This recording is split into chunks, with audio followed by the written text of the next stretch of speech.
In today's episode, we're looking at 5 people whose safari adventures ended in the worst way imaginable. From a lone photographer who wandered too far in Botswana to a walking tour in Zambia where a single misstep turned fatal. But first, we start in South Africa, where one opened window turned a family's dream vacation into a nightmare. August 9th, 2015 was one of those dry, glittering days in northeastern South Africa where the wild seems quiet but never still. In Kruger National Park, the dust hung just above the road, stirred only by the slow roll of safari vehicles weaving through the bush. For tourists, it was a paradise. For the predators watching from the tall grass, it was just another day to wait, to watch, and sometimes to strike. Kruger is one of Africa's largest game reserves, spanning nearly 7,500 square miles of savanna, scrub, and riverine forest. It draws millions of visitors each year and is home to the Big Five: lion, leopard, elephant, rhino, and buffalo. Tour vehicles are allowed to travel near free-roaming animals on designated roads, with strict protocols in place to minimize risk. The animals are wild but habituated to the presence of vehicles, and for the most part they ignore them, until something breaks the pattern. The Marley family had arrived from Arizona 2 days earlier. Greg and Elise, both in their early 40s, had saved for nearly a decade to make this trip happen, bringing along their teenage daughter Tessa and 12-year-old son Nolan. Elise had planned every detail, down to the travel pillows and telephoto lens. It was the kind of trip people dreamed about, the kind that fills photo albums and family memories. But some trips end with photos no one wants to see again. Sifo, their guide, had given the usual safety briefing that morning: stay seated, stay quiet, and never open the windows. He'd worked in Kruger for over a decade and knew how quickly things could go wrong when even one rule was ignored. The open-sided Land Cruiser offered excellent visibility, but its sliding glass panes weren't just for comfort, they were the only thing separating tourists from the raw power just beyond the road. Just after 3 p.m., Sifo eased the vehicle to a stop near a pride of lions resting beneath a thicket of acacia trees. 6 lionesses lay stretched across the golden grass, barely stirring, while a massive male sat nearby, his dark mane catching flecks of sunlight. The only sounds were the quiet click of cameras and the hushed awe of the passengers. From the front seat, Sifo calmly reminded everyone to stay still and keep the windows shut. The lions looked peaceful, but tension always simmers beneath the surface. To the untrained eye, lions may appear passive in these moments, dozing in the heat, flicking flies from their ears, seemingly indifferent to the presence of vehicles.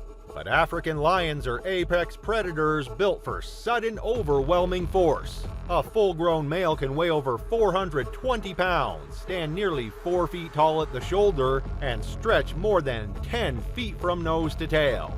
Their jaws can exert a bite force exceeding 650 pounds per square inch, strong enough to snap bone. Designed for ambush, they rely on stealth and short, explosive bursts of speed, capable of reaching 35 miles per hour in just a few strides. Tourists often mistake stillness for safety, but that calm can vanish in a heartbeat.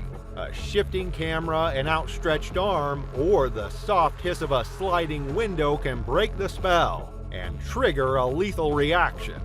Elise, seated in the front passenger seat, had a clear view, but glare on the glass spoiled her shot. She slid the window open several inches, silently adjusting her lens. That small motion was all it took. The male lion's eyes locked onto her. He lifted his head, muscles coiled, ears forward. And then, without warning, he lunged. With a crash, he slammed against the side of the Land Cruiser, his head and one paw forcing their way through the half-open window. Elise barely had time to scream. Claws raked across her shoulder and neck. Greg reached over instinctively, trying to pull her away, but the lion had already latched on. Sifo scrambled to roll up the window, but the mechanism jammed, stuck halfway beneath the lion's weight. In the back seat, Tessa and Nolan screamed as their mother was mauled inches away. Elise struggled for only a moment before going limp, her upper body slumping against the door, one arm shredded, blood pooling rapidly across her chest and lap. The lion dropped back to the ground just as suddenly as he'd risen. The entire attack had lasted less than 10 seconds. Sifo radioed for help while Greg pressed his hands desperately against the wounds. The vehicle jolted into motion, leaving the Pride behind as other guests formed a loose perimeter on the dirt road. A medevac helicopter arrived within 20 minutes. Elise was still breathing when they lifted her from the seat, but her pulse was fading fast. After a long flight to the hospital in Nelspruit, Elise was pronounced dead. Doctors confirmed she had died from massive blood loss caused by deep lacerations to her neck and shoulder. An autopsy later revealed her injuries might have been survivable if they'd happened closer to emergency care. But out in the bush inside a moving vehicle, there simply hadn't been enough time. Kruger officials conducted a formal review and cleared Sifo of any wrongdoing. The attack was officially attributed to human error, an avoidable mistake with irreversible consequences. New warning signs were added to all tour vehicles, and rangers monitored the Pride for several days, observing no unusual behavior. In the weeks that followed, safari operators across South Africa began quietly updating their protocols. Window lock mechanisms were installed in dozens of vehicles, eliminating the possibility of opening them during predator sightings. Some companies added reinforced glass, others changed the vehicle models entirely. No one could say for certain why Elise had opened the window. She had heard the rules, Sifo had repeated them only minutes before. But that's the thing about safari. Within an hour, the wild can start to feel familiar. The lions look calm, the guide seems confident, and a metal frame between you and the wild begins to feel like enough. Maybe it was the glare on the glass, maybe she just wanted a better shot. But one small decision, to slide the window open just a few inches, was all it took. After the trip, the camera Elise had carried was boxed up and placed in a closet back home, alongside the clothes she'd worn that day.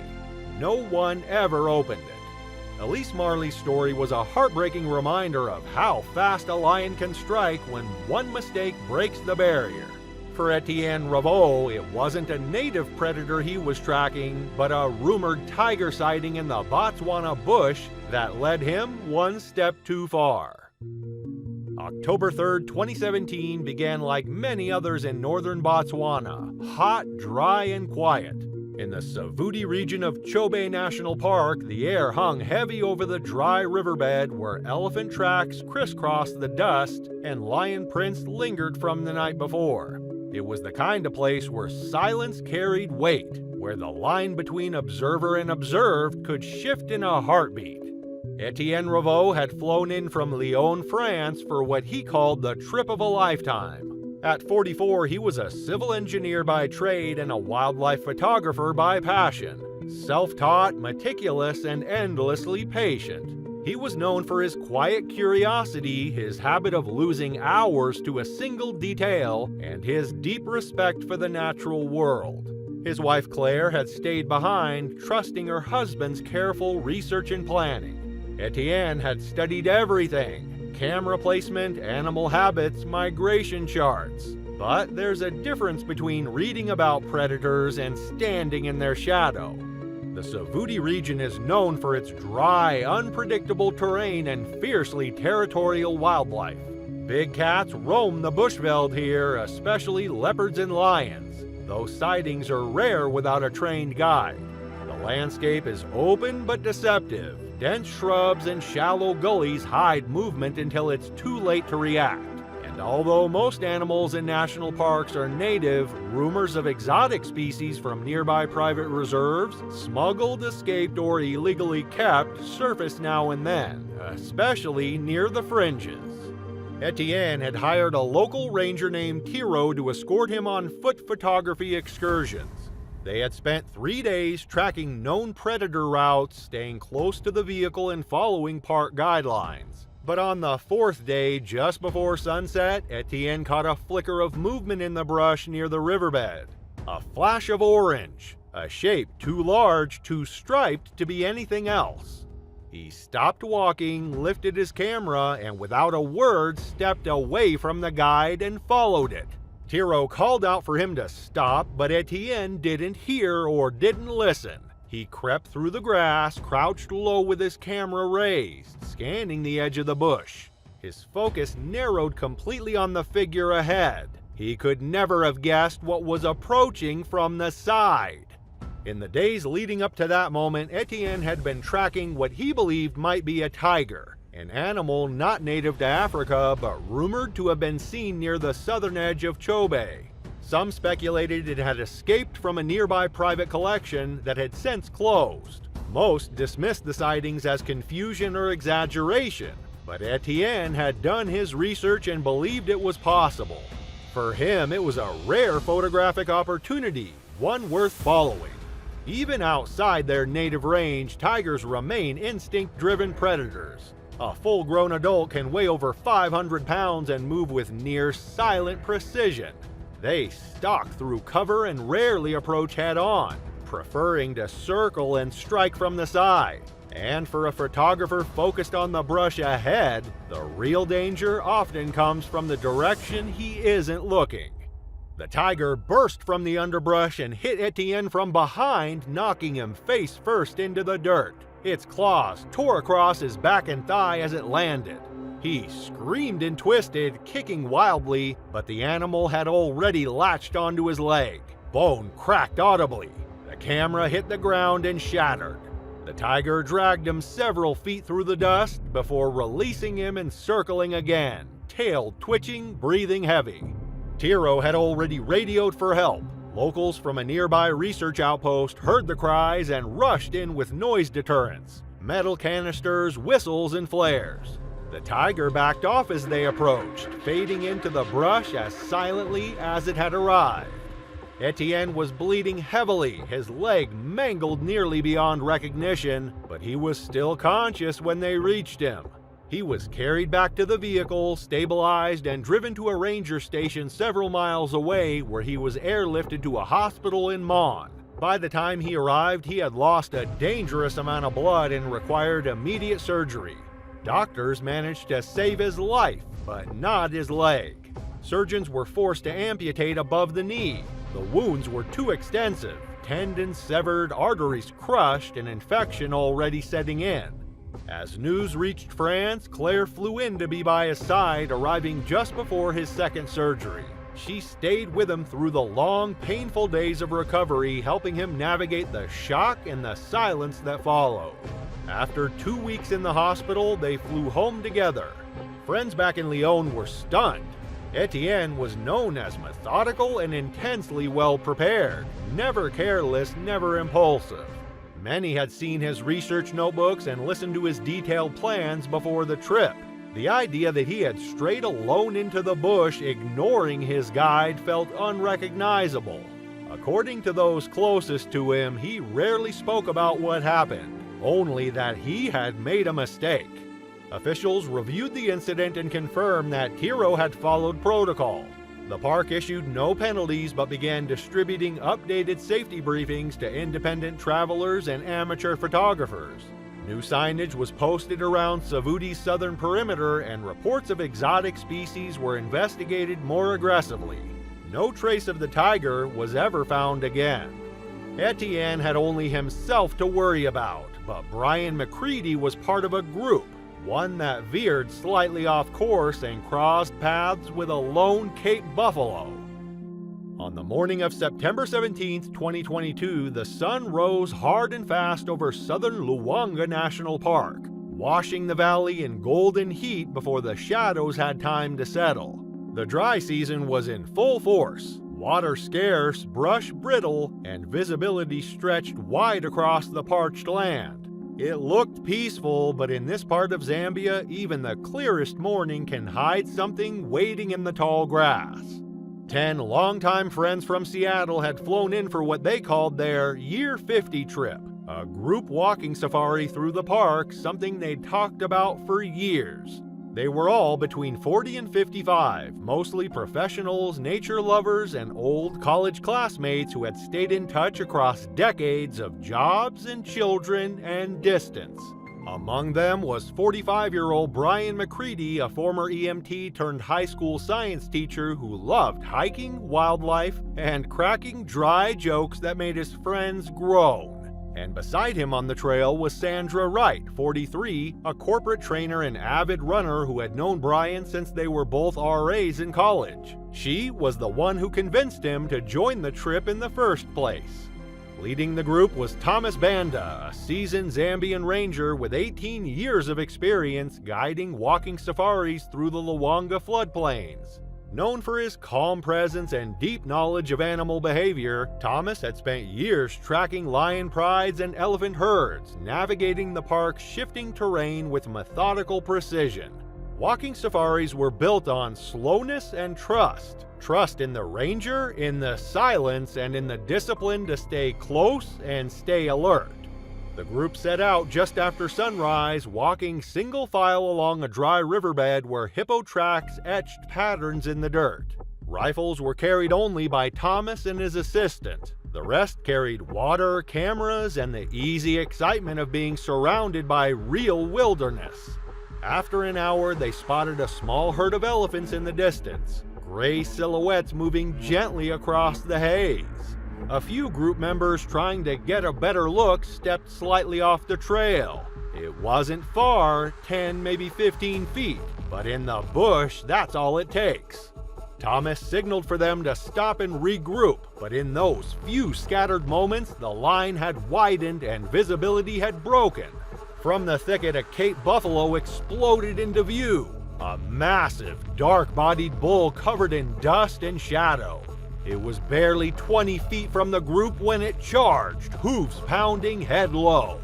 Thomas shouted as the line broke apart, but Brian, closest to the brush, was still turning when the buffalo hit him. Cape buffalo are among the most dangerous animals in Africa, and lone bulls like this one, often referred to as Daga boys, are especially unpredictable. Once separated from the herd, they become more territorial and more likely to attack without warning. Weighing up to 1,800 pounds and capable of charging at over 30 miles per hour, they've earned a reputation for silent, sudden violence. They don't growl, they don't bluff, they wait, and then they strike. The horn caught him just below the ribs, lifting him off his feet before driving him to the ground. The buffalo wheeled and trampled him twice in a blur of hooves and dust.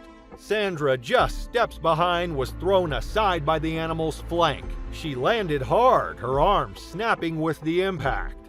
The rest of the group froze in place, stunned and unable to move. Thomas fired a warning shot into the air. The buffalo stopped, huffed, and vanished back into the brush. In the silence that followed, all that remained was the smell of crushed grass, the haze of dust, and the sound of Sandra crying out in pain. Brian's injuries were catastrophic. The buffalo's horn had torn through his chest, collapsing one lung and shattering ribs, while the trampling caused severe internal trauma. Thomas was first to reach him, followed by two members of the group who were trained in CPR.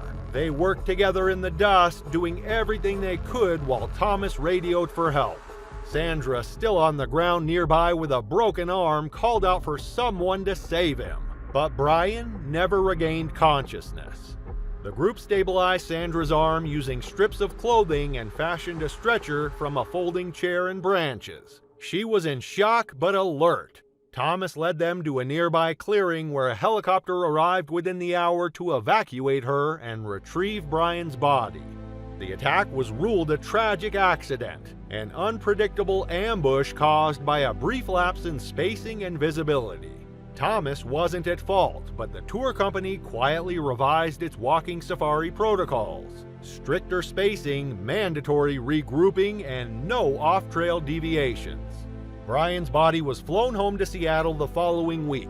His memorial filled the school auditorium where he'd taught for over a decade. Students, friends, and colleagues shared stories of camping trips, wildlife facts, and quiet kindness that few had ever known to name. His ashes were scattered in the Cascades along the trail he loved most. Sandra gave the final words at the service. She had survived, but she never forgot what it cost. The group ended their trip early and returned home subdued, the thrill of the wild replaced by something quieter. Brian encountered danger in the open grasslands. Devin Boyds came silently from the shadows near his porch in the form of a spotted hyena. July 14, 2019 was a still, windless night in the grasslands near Kenya's Masai Mara. The heat of the day lingered long after sunset, and the sky was wide and moonless, speckled with stars that made the land below feel even darker. Around a private bush home just outside the reserve's formal boundary, the quiet was deep enough to hear insects ticking in the dry grass and the occasional shuffle of hooves or paws in the distance. The fences were low, decorative not functional, and beyond them lay open savanna shared by tourists, scavengers, and predators alike. Inside the guest lodge, 4 American travelers were winding down from their first full day on safari. Jack and Mariah Langston, both 24, had saved for a year to make the trip happen. They'd invited their close friends, Devin and Haley Boyd, both 23, to join them. Friends they'd known since college, the kind you text without thinking and make plans with on instinct. Devin was the steady one, quietly funny, always helpful. The first to carry someone's bag or check if everyone had water before a hike. He wasn't reckless, just curious, thoughtful, and eager to make the most of the experience. The lodge they'd rented came with a private chef, sweeping views, and one simple, repeated rule. After dark, no one was to go outside. Not for a walk, not for photos, not even to look at the stars. The bush at night was a different place, alive, unpredictable, and not to be underestimated. He never saw where the monkey went. The rustling didn't stop, but it had shifted, lower now, heavier, coming from just beyond the patio. Devin stepped forward, scanning the dark. It wasn't a smart decision.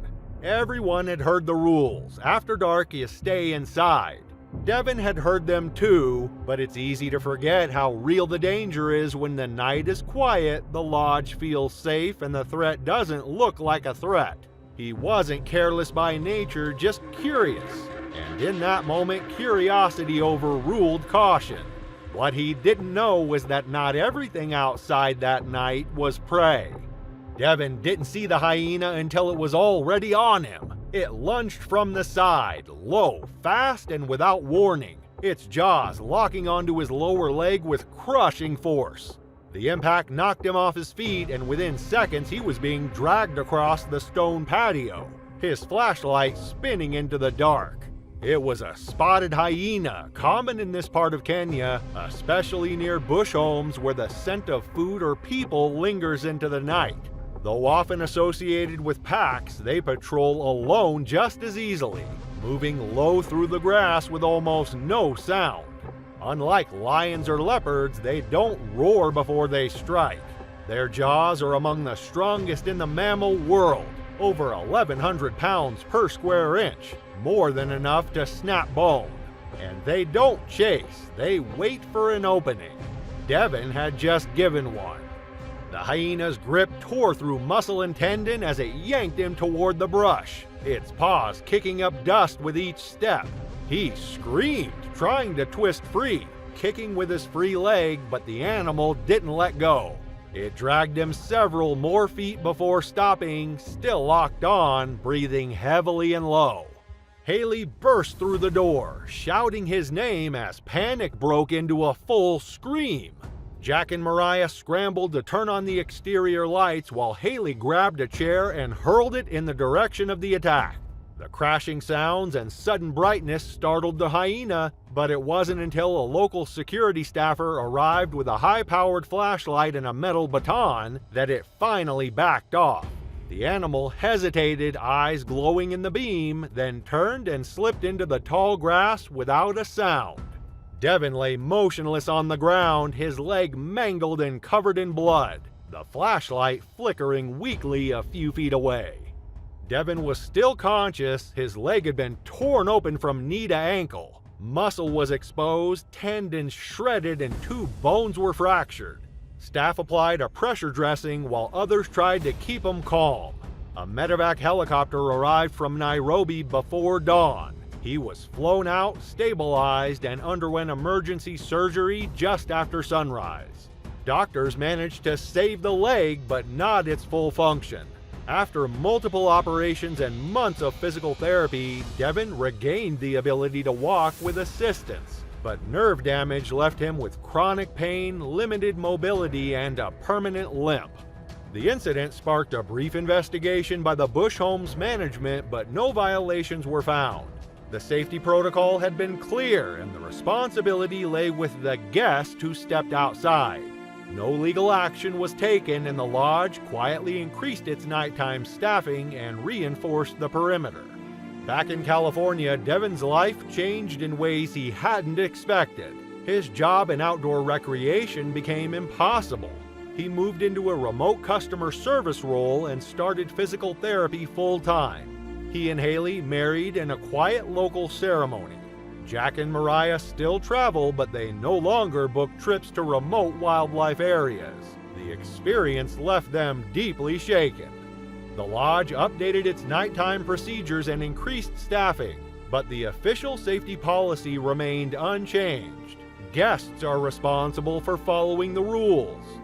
Devin's decision to step outside that night left him with permanent injuries and changed the course of his life in a matter of seconds.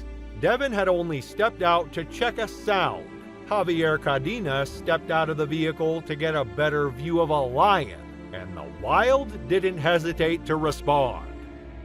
October 26, 2003 was a warm spring day in South Africa's Northwest Province. In Pilanesberg Game Reserve, the sun filtered through acacia branches, casting slow-moving shadows across gravel roads and tall grass. The air buzzed faintly with insects. From a distance, the bush looked calm, timeless almost. But beneath the stillness, the ecosystem pulsed with quiet tension. It was a typical afternoon in the reserve until one man stepped out of the car. Javier Cardenas had arrived in South Africa 4 days earlier. At 29, he was a marketing analyst from Madrid, soft-spoken and well-read with a particular love for photography. This was his first trip to Africa, booked as part of a small group tour through Pilanesberg's rolling hills and volcanic ridges. He had brought 3 cameras, a journal, and the kind of excitement that makes tourists lean a little too far out of the window. He wasn't reckless by nature, just eager. And he wasn't alone. That day's game drive was led by Peter Ndlovu, a local freelance guide with years of experience but a reputation for being casual with the rules. His vehicle was a beige 4x4 with open sides and a loose canopy. No doors, just metal bars and canvas straps. The guests were a mix of ages and nationalities, scattered across 2 bench rows. Some had been on safaris before, others like Javier were seeing the wild for the first time. The group had already spotted impala, zebra, and a distant elephant bull, and now the heat was settling in, slowing everything down. In safari parks, lions often appear indifferent to vehicles. Years of coexistence have taught them that the shape, sound, and scent of a safari truck meant no threat and no opportunity. But that calm evaporates the moment a person breaks the frame of the vehicle. To a lion, the human shape outside the car is prey, not part of the landscape. They'd been driving for nearly an hour when someone pointed out a lion resting in the shade of a marula tree, its golden coat blending seamlessly with the dust. Its head was lifted just slightly, eyes half closed, tail flicking lazily. Nearby, a second lion, likely a female, lay pressed against the roots. Peter brought the vehicle to a slow stop about 30 feet away, and cameras quietly emerged as the group settled into a hushed stillness. It was the kind of moment safaris are built around. Javier, eager for a better shot, had already leaned across the side rail twice, frustrated by the glare. Then, without a word, he unlatched the canvas strap, slipped past the metal bar, and stepped onto the ground. Camera in hand, eyes fixed on the lion. It was a baffling decision. Everyone had heard the rules. The lion was just 30 feet away, fully alert and within striking range. But safaris have a strange way of dulling instincts. The longer the animals stay still, the more harmless they seem. For reasons no one could explain, Javier, usually thoughtful, even cautious, chose the worst possible moment to act like the rules didn't apply. Gasps rippled through the group. One woman reached for him, another shouted. Peter turned, clearly caught off guard, but didn't react quickly enough. The lion rose in a single fluid motion and began to approach. Slowly at first, then faster. By the time Peter shouted, the lion was already halfway there. Javier turned, lifting his camera as if to retreat, but he never got the chance. The lion lunged with explosive force, slamming into his chest and driving him backward onto the dirt. Its jaws clamped around his neck, crushing bone and tearing deep into muscle in a single devastating bite. The attack was swift and silent. Within seconds, Javier stopped moving. One hand remained curled around his camera strap. The lion held its grip a moment longer, then released and stepped back, watching. Its tail flicked once more before it turned and walked calmly toward the shade of the tree. Javier lay motionless on the ground, blood soaking into the dust beneath him. By the time rangers arrived, there was nothing left to do. He was pronounced dead on sight, the injuries catastrophic. His windpipe crushed, artery severed, cervical vertebrae shattered. Rangers formed a perimeter around the scene and quietly escorted the group back to the lodge. Park officials opened an internal interview that same afternoon. Peter was found negligent. While no criminal charges were filed, his guiding license was revoked and he was removed from the reserve's list of approved operators. New policies were quietly introduced, mandatory safety briefings at the start of each drive, reinforced signage inside all safari vehicles, and an updated code of conduct for guides. The new rules were clear. No standing, no leaning out, and under no circumstances was any guest allowed to step out of a vehicle. Javier's body was flown back to Madrid a few days later. His family thanked the park staff for their help. A small service was held in his hometown where friends gathered to share memories, many of them centered around his photos, city streets, mountain trails, family vacations. In places like Pilanesberg, the wild doesn't offer second chances. All it takes is a few steps in the wrong direction and the illusion of safety disappears. Thanks for watching this video. If you love this video, you'll definitely also love the one on your end screen right now. Hope to see you there.